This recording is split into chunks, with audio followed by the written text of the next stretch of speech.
Catfish मिल जाएगी, red tell catfish मिल जाएगी, silver shark मिल जाएगी, rainbow shark, albino shark, blue line shark और tin file बार मिल जाएंगे, गप्पी मिल जाएगी सर।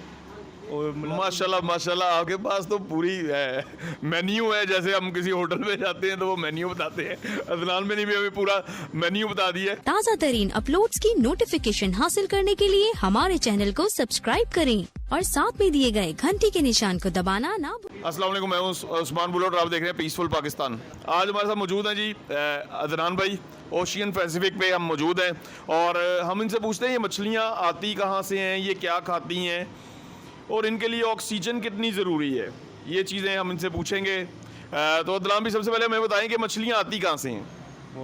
जी उस्मान भाई, ये मछलियाँ आती हैं थाईलैंड से सर।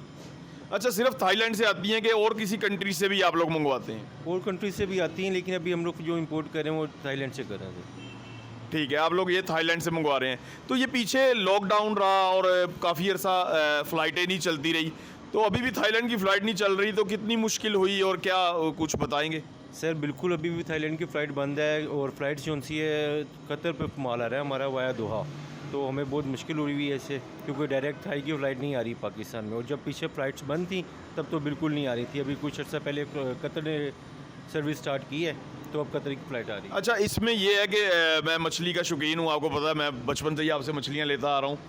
और मुझे ये बताएं कि अब मछली काफ़ी महंगी पड़ रही होगी इस, क्योंकि मछली जब घूम के आएगी तो ज़ाहिर बात है दो मुल्कों के अंदर दो दफ़ा उसके ऊपर कैरी भी पड़ेगा और सारा कुछ पड़ेगा, तो इसकी वजह से मछली काफ़ी महंगी आ रही है। तो ये मछली अब लोग ख़रीद रहे हैं कि क्या चक्कर है? ऐसा है उस्मान भाई कि अब ना पहले से परचेजिंग पावर लोगों की कम हो चुकी है। कुछ पाकिस्तान में महंगाई की सूरत हाल को मुनासिब देखें आप, और दूसरे नंबर पे कि जनाब आपकी बात बिल्कुल राइट है कि पहले डायरेक्ट एक फ़्लाइट आ रही थी और उसका फ्रेट कम था, कस्टम कम था। अब यही फ़्लाइट जो से कनेक्टेड आ रही है, उसकी ड्यूरेशन भी बढ़ गई, हमारी पैकिंग पहले से लूज़ हो चुकी हुई है, हमारा फ्रेट पहले से ज़्यादा वाई हो चुका हुआ है, इसलिए हमें जो सी फ़िशेज़ है थोड़ी एक्सपेंसिव कास्ट कर रही हैं और कस्टमर भी अब उसको लेकिन उसकी परचेजिंग पावर जो सी है वो कम हो गई। अगर वो सपोज़ पहले 1000 की फ़िश लेता था तो अब भी वो 1000 में फ़िश लेता है, लेकिन अब उसको जितनी पहले 1000 में आई थी अब उतनी फ़िशेज़ नहीं मिलती। अच्छा अदनान भाई, मुझे ये बताएं कि पहले मछली आती थी, मछली मज़ेदार नहीं होती थी, अब कुछ मछली बेहतर आने लग गई है। इसकी वजह क्या है कि शोज़ हो रहे हैं या लोगों का शौक़ बढ़ा है? क्योंकि अब मछली आती ज़रूर है लेकिन अच्छी क्वालिटी की मछली आने लग गई है, तो ये फ्यूचर में और ज़्यादा अच्छी मछली आएगी। आप इसके ऊपर क्या कहते हैं? जी उस्मान भाई, ऐसा है कि वो हम में अवेयरनेस आ रही है कुछ शोज़ की निस्बत को, और एक दूसरे को देख के लोग अब हॉबियस्ट हो रहे हैं। पहले जस्ट वो ले जाते थे, बाई करते थे, अपने टैंक में डाल के कुछ अर्से बाद उसकी मोर्टेलिटी हो जाती थी, लेकिन अब उनको उस चीज़ की केयरिंग कर रहे हैं और आस्ता आस्ता इस चीज़ को समझ रहे हैं और उनकी जो उनसे अब शौक़ आगे मज़ीद डेवलप हो रहा है। और हमारी भी कोशिश ये है कि जनाब जितने अच्छा कस्टमर होगा हम लोग उतनी अच्छी फ़िशेज़ मंगवाएँ बाहर से। अच्छा, मुझे एक और चीज़ पूछनी है जो हर बंदा जानना चाहता है। कई लोगों के एक्वेरियम एक तो गंदा जल्दी हो जाता है, ये प्रॉब्लम बहुत ज़्यादा लोगों को फेस करनी पड़ती है, और कुछ लोगों की मछली बहुत जल्दी मर जाती है। तो ये दो प्रॉब्लम्स किस वजह से आती हैं ज़्यादा, इसकी वजह क्या है? सर एक्वेरियम गंदा तो इसलिए होता है या तो आप कोई चीप क्वालिटी की फ़िश फूड यूज़ कर रहे हैं, और सेकेंडली आपके पास फिशेस टैंक में ज़्यादा है, फिल्ट्रेशन सिस्टम आपका हल्का लगा हुआ है। इन दो कंडीशन में ही आपका जो सा टैंक है वो जल्दी गंदा होता है, अदरवाइज़ टैंक गंदा नहीं होता। और फिशेस मरने की वजह भी यही होती है क्योंकि मार्केट में बहुत सारी जो सी ना चीप क्वालिटी फीड्स आ गई हुई हैं और लोग चाइना की फीड बहुत ज़्यादा यूज़ कर रहे हैं। और अच्छा, क्योंकि मैंने भी मछलियाँ रखी हैं तो अदनान भाई, कुछ लोग फीड ज़्यादा डालते हैं, ये क्या वजह है? क्योंकि फीड तो आपको पता है दिन में एक टाइम थोड़ी सी फीड डालनी चाहिए, उससे पानी की ऑक्सीजन भी बरकरार रहती है और मछली भी एक्टिव रहती है। ये फीड ज़्यादा डालने की वजह से भी मछली मरती है? जी भाई बिल्कुल ज़ाहिर बात है, जब वो ज़्यादा खाएगी, ज़्यादा गंद करेगी, पानी गंदा होगा तो वो मर जाएगी। ठीक हो गया। अच्छा अदनान भाई, कुछ मछलियाँ ऐसी हैं जो ऑक्सीजन के बगैर भी रह लेती हैं, जैसे लोग बाउल्स में रख लेते हैं, छोटे एक्वेरियम्स बना के रख लेते हैं, उसमें लिए ऑक्सीजन नहीं लगानी पड़ती, तो वो मछलियों के अगर लोगों को नाम बता दें ताकि उनको पता चल जाए कि हम कौन सी मछलियाँ बगैर ऑक्सीजन के रख सकते हैं। अच्छा, ऐसा उस्मान में कि बगैर ऑक्सीजन के कोई फिशेज़ नहीं रहती मास वाई फाइटर की, उसको भी ऑक्सीजन रिक्वायर होती है, इसलिए इसके लिए हमें उसका 24 घंटे के बाद पानी चेंज करना पड़ता है। हम उसमें कैटेगरीज़ में गोल्ड फिश, शुबेनकिन, मोली, प्लेटीज़ वगैरह आती हैं, इनको भी ऑक्सीजन की लाजमी ज़रूरत होती है, लेकिन ये कि एक आध पेड़ हम लोग बाउल में डलवा देते हैं, उसके लिए इतनी ऑक्सीजन होती है कि वो 24 घंटे उसमें सर्वाइव कर जाती है। और ये जो फाइटर है, जी जी, फाइटर कितनी देर सर्वाइव कर जाती है बगैर ऑक्सीजन के? फाइटर भी आपका सर तकरीबन आपके पानी पे डिपेंड करता है कि पानी की क्वांटिटी कितनी है, उसमें ऑक्सीजन लेवल क्या है।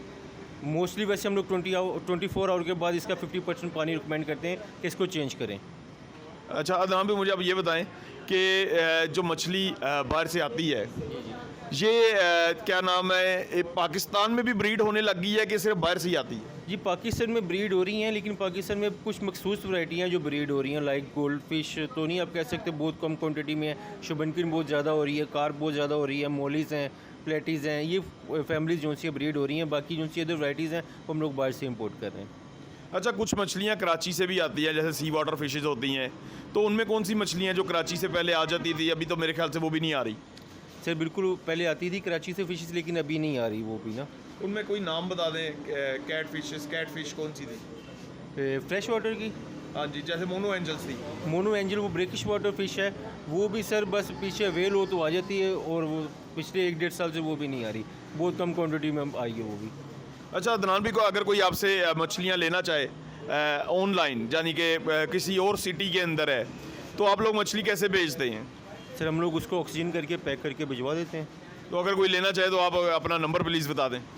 जी मेरा नंबर है जी 0321 9480 इसके अलावा आप गूगल मैप पे ocean Pacific fish aquarium shop search करेंगे तो हमारी शॉप आ जाएगी सर। एक दफ़ा नंबर दोबारा रिपीट कर। 0321 9480 अच्छा अदनान भाई, अभी आपकी शॉप पे कौन कौन सी मछली यहाँ पे पड़ी है, कौन सी ब्रीड्स यहाँ पे अवेलेबल हैं अभी? सर मेरे पास इस टाइम आपको गोल्ड फिश मिल जाएगी, पर्ल स्केल मिल जाएगी, जेरी एडोरंडा मिल जाएगा, शुबनकिन मिल जाएगी, प्लेटी मिल जाएगी, एंजल मिल जाएगी, प्लाटिनियम एंजल मिल जाएगी, सबाई एंजल मिल जाएगी, मोनो एंजल मिल जाएगी, वॉकिंग कैटफिश मिल जाएगी, रेटिल कैटफिश मिल जाएगी, सिल्वर शार्क मिल जाएगी, rainbow shark, albino shark, blue line shark और टिन फाइल बार मिल जाएंगे, गप्पी मिल जाएगी सर। और माशाल्लाह माशाल्लाह, आपके पास तो पूरी मेन्यू है, जैसे हम किसी होटल में जाते हैं तो वो मेन्यू बताते हैं। अदनान में नहीं भी हमें पूरा मेन्यू बता दिया है।